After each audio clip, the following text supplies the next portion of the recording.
Le président ukrainien Volodymyr Zelensky annonce qu'une nouvelle série de négociations de paix allait se dérouler entre son pays et la Russie à partir de ce mercredi.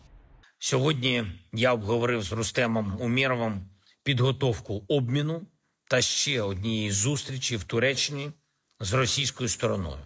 Умєров доповів, що зустріч планується на середу. Завтра буде більше деталей. Les deux précédents cycles de négociations entre la Russie et l'Ukraine ont abouti à des échanges de prisonniers à grande échelle, mais aucune mesure concrète n'a été prise pour mettre fin à l'invasion de l'Ukraine par la Russie après 3 ans et demi de guerre. Alors que Moscou continue d'intensifier ses attaques à longue portée sur les villes ukrainiennes. Les conditions posées par la Russie pour la paix comprennent le retrait complet des forces de Kiev de 4 régions qu'elle prétend avoir annexées en tant que nouveau territoire. L'Ukraine, quant à elle, exige un cessez-le-feu pour poursuivre les négociations. Elle demande également l'échange réciproque de prisonniers de guerre, le retour des enfants enlevés par la Russie et la libération de tous les civils capturés par Moscou.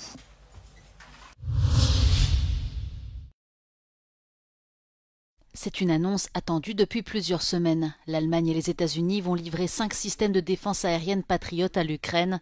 La nouvelle a été confirmée par le ministre allemand de la Défense à l'issue de la 29e réunion du groupe de contact pour la défense de l'Ukraine, dite format Ramstein. Berlin promet également une livraison rapide et un ravitaillement en munitions. Kiev accueille cette décision avec soulagement. Air defense, especially Patriot and PAC-3 missiles, along with ammunition, are crucially important to us. Russian terror is continuing, so we need to strengthen our air defense. I request the US to make these weapons available for purchase and our European partners to extend all the needed financing for their procurement. Le Royaume-Uni et l'Allemagne se sont également engagés à fournir 220 000 obus pour le système anti-aérien Gepard. Les deux pays financeront aussi la fourniture de drones. This sends a clear message to Putin. Dragging out the war will come at an ever higher cost to him. Ukraine will continue to successfully defy Putin's war machine and will weaken it a little more every day. It is our duty, colleagues, and our obligation to actively support our Ukrainian friends in this regard. Lors d'une précédente réunion à Rome, Volodymyr Zelensky a déclaré que l'Allemagne payerait pour 2 des systèmes, tandis que la Norvège a accepté d'en fournir un. Le président ukrainien a également annoncé la tenue de nouveaux pourparlers entre Kiev et Moscou à Istanbul ce mercredi. En visite en Pologne, le ministre allemand de l'Intérieur Alexander Dobrindt a affirmé que les contrôles frontaliers réciproques rétablis depuis le 7 juillet dernier entre les deux pays voisins sont temporaires et qu'il faut se concentrer sur la protection des frontières extérieures de l'UE dès que possible. Il a ajouté qu'il soutenait également les contrôles, y compris ceux effectués à la frontière germano-lituanienne. Alexander Dobrindt et son homologue polonais Tomasz Simoniak ont inspecté ce lundi la large clôture à la frontière avec le Bélarus dans le village de Polowcze. Alexander Dobrindt a déclaré que l'Allemagne soutenait fermement ces mesures de protection des frontières prises par la Pologne pour lutter contre la nouvelle route migratoire qui part du Bélarus et passe par les États baltes. La Pologne a engagé près de 600 millions d'euros pour protéger sa frontière orientale. Selon le ministre polonais de l'Intérieur, la clôture empêchera 97 à 98% des tentatives de franchissement.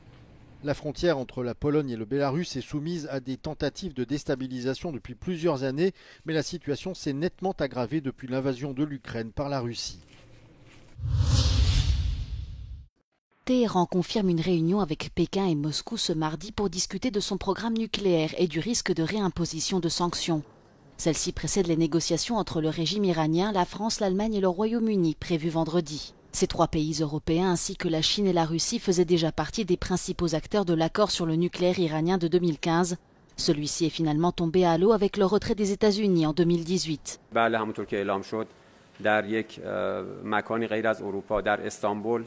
این نشست برگزار خواهد شد در سطح معاونان وزیر امور خارجه با حضور مسئول سیاست خارجی اتحادیه اروپایی در واقع معاون مسئول سیاست خارجی اتحادیه اروپایی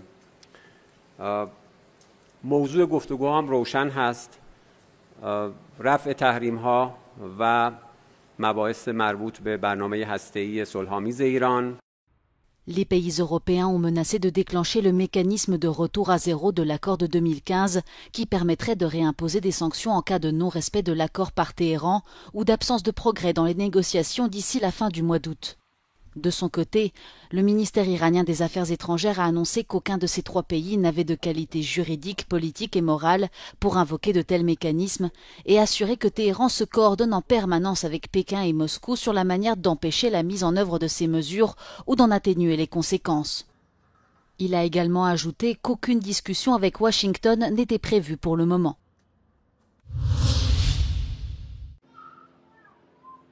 L'armée israélienne a lancé lundi sa première opération terrestre dans la ville de Deir al-Balah, au centre de Gaza.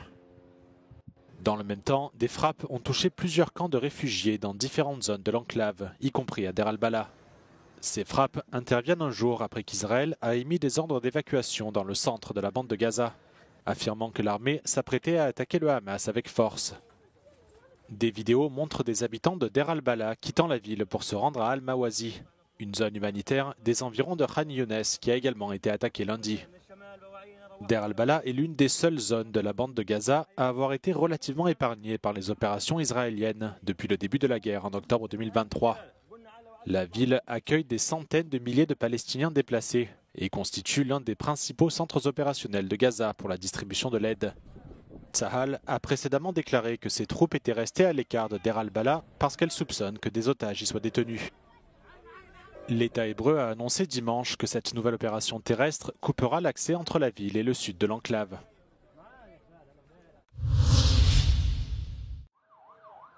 Le gouvernement syrien commence à évacuer des familles bédouines de Soueïda dans le sud du pays, après les violents affrontements communautaires dans la région.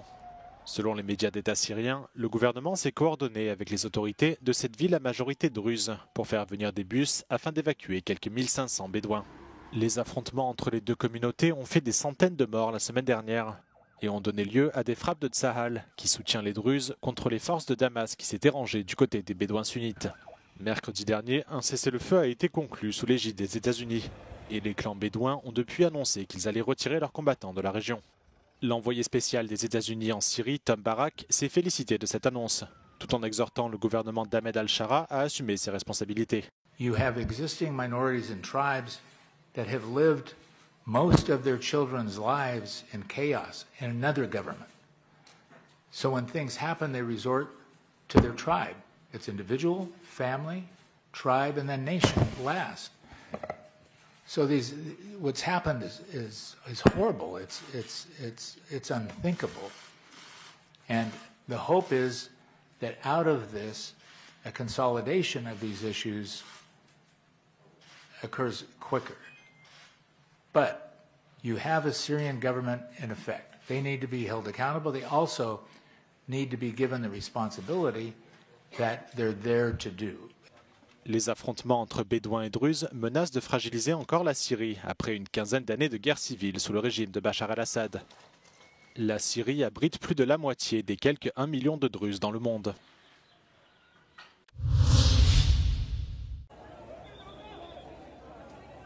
Un avion de chasse de l'armée de l'air bangladaise s'est écrasé ce lundi sur une école dans le nord de Dhaka, tuant au moins 20 personnes et en blessant plus de 171 autres, selon le dernier bilan des autorités locales. La plupart des victimes sont des écoliers âgés de 8 à 12 ans. Les sauveteurs ont tenté de transporter un maximum de blessés vers les hôpitaux locaux. L'armée a déclaré que l'engin s'était écrasé peu après son décollage en raison d'une défaillance technique vers 13 h, heure locale, et qu'il avait immédiatement pris feu. Le pilote, identifié sous le nom de Toukir Islam Sagar, est mort de ses blessures. Il s'agit de l'accident d'avion le plus meurtrier de l'histoire récente de la capitale bangladaise. Muhammad Yunus, le chef du gouvernement provisoire, a promis d'ouvrir une enquête sur l'accident et décréter un jour de deuil national dans tout le pays ce mardi.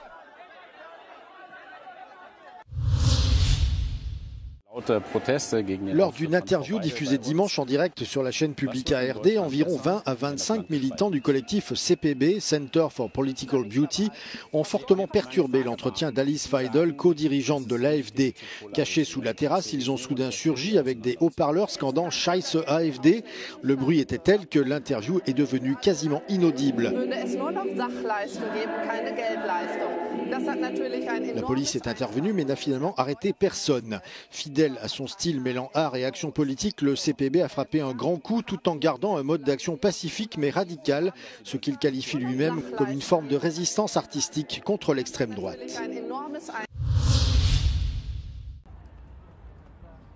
Le célèbre palais de la culture et des sciences de Varsovie fête son 70e anniversaire. Ce bâtiment emblématique de l'architecture sowiétique est devenu au fil des ans une véritable icône de la capitale polonaise.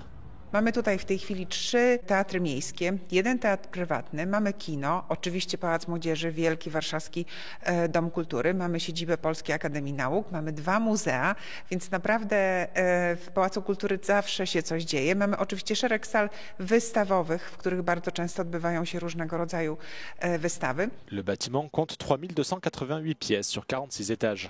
Mamy tutaj takie powiedzenie, że jeśli ktoś się w pałacu by urodził i spędzał 1 dzień w jednym pomieszczeniu, to wyjdzie stąd mając 9 lat.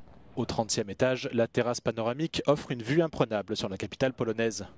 Comme en témoignent les cadenas accrochés aux grilles, les couples sont nombreux à venir apprécier le panorama. Sala gotycka, która jest na środku tarasu widokowego, to sala, w której może nie często, ale zdarzają się na przykład oświadczyny albo śluby. To piękna sala w purpurowym kolorze, bardzo odpowiednia do wyznań miłości.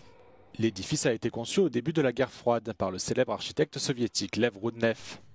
Dla mnie Pałac Kultury jest takim trochę Empire State Building warszawskim, albo wieżą Eiffla, albo wieżą niemieckiej telewizji.